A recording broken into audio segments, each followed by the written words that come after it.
Hello, আসসালামু আলাইকুম। আমার নাম মোহাম্মদ সাজন। আমি বাংলাদেশ থেকে বলছি। আমি আসলে কোনো প্রফেশনাল না। আমি স্ক্রিপ্ট লিখেও ভিডিও দেই না। আমি আমার জাস্ট ফার্স্ট টাইম আমি এরকম ভিডিও দেওয়ার ট্রাই করতেছি। কারণ বাধ্য হয়ে আমি কিছু জিনিস দেখে আর পারতেছি না। ঠিক আছে? তো আমি চাই যাতে সত্যটা মানুষে জানুক। এরকম অনেক আমাদের ইন্ডিয়ান ভাইয়ারা, সাধারণত আমি ভিডিওগুলো ইন্ডিয়ানদের জন্য বানাচ্ছি, আমার কলকাতার ভাইদের জন্য। যাতে সত্য জিনিসটা জানতে পারে, যেটা আমি নিজের দেশ থেকে দেখছি।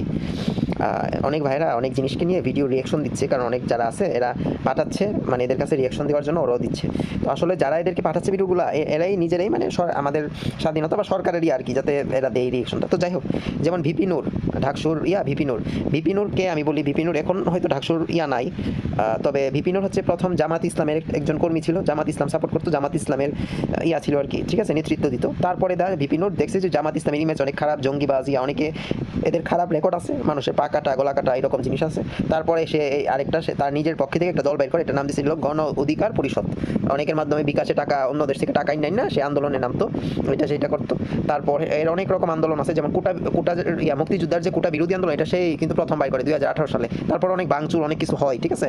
তারপরে আবার 2000 অনেকবার, তারপর আবার আপনাদের যে আগুন দিছিল কত সালে রামুতে, আমাদের এখানে কুমিল্লার মধ্যে আগুন দিছিল হিন্দু দেরিয়াতে, ঠিক আছে। তখন 29 জন হিন্দু মারা গেছিল, মানে মাইরা ফেলছিল এই দুর্ভিক্ষরা, ঠিক আছে। তো এটার নির্দেশও দিয়েছিল কিন্তু এই বিপিনুরে বইলা দিছিল যে ওই যে একটা পরিকল্পিতভাবে যাতে এখানে চাঞ্চল্যকর মানে একটা পরিস্থিতি সৃষ্টি করে।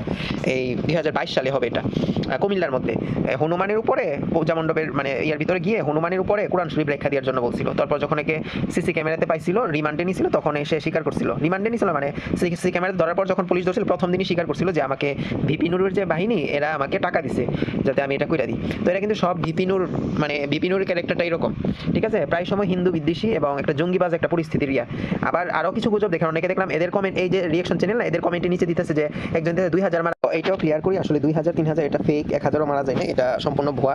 কারণ আমি তো কাছে, আমরা জানি, ঠিক আছে, এটা সম্পূর্ণ ভুয়া নিউজ। আর এত জনটা মারা ফেললে এদের স্বজনরা কি তখন বসে থাকতো? আজ এরা 187 জন মারা গেছে, 187 জনের ভিতরে প্রায় 90 জনের মতো আমি শুনছি যে ছাত্র লীগ করে, যারা আওয়ামী লীগের পক্ষে বা স্বাধীনতার পক্ষে ছিল, এদের বিরুদ্ধে। কারণ অবশ্যই এটাই, কারণ এদের বিরুদ্ধে তো এদেরকে হামলা করার জন্যই তো যে আন্দোলনকারী ছাত্র এরা ছিল সব থেকে বেশি।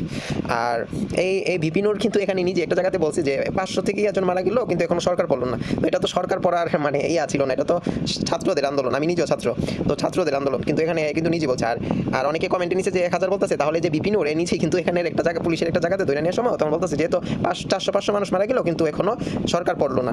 তো এটা যে কথাটা, তাহলে আবার অনেকে নিচে গুজব কিভাবে ছড়াই যে মানে 1000 মারা গেছে, 2000 মারা গেছে, তো এটাও যে সম্পূর্ণ মিথ্যা, বুঝতে পারছেন তো? আমি ক্লিয়ার করতে পারলাম আশা করি। কারণ যে থানায় মানে রিমান্ডের নিচে নিজে বলতে 400-500, কিন্তু এখানে আবার অনেকের ইন্ডিয়ানদের ভাইদের নিচে কমেন্টে বলতেছে যে না 1000 মারা গেছে, তারপর আরেকজন বলছে না 3000-এর উপরে মারা গেছে, আবার বলতে 4000।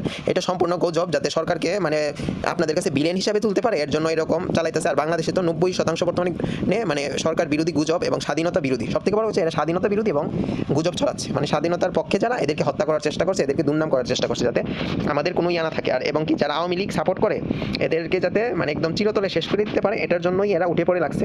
এটার জন্য আজকে না, প্রায় 5 থেকে 7 বছর যাবতীয় এরা গুজব ছড়িয়ে বেড়াচ্ছে। এদের ফেক অ্যাকাউন্ট বাংলাদেশে কত কোটি করে, আমার মতে এদের ফেক অ্যাকাউন্ট মানে শুধু গুজব ছড়ানোর অ্যাকাউন্ট প্রায় 2 কোটির উপরে হবে, ঠিক আছে। তো এরকম।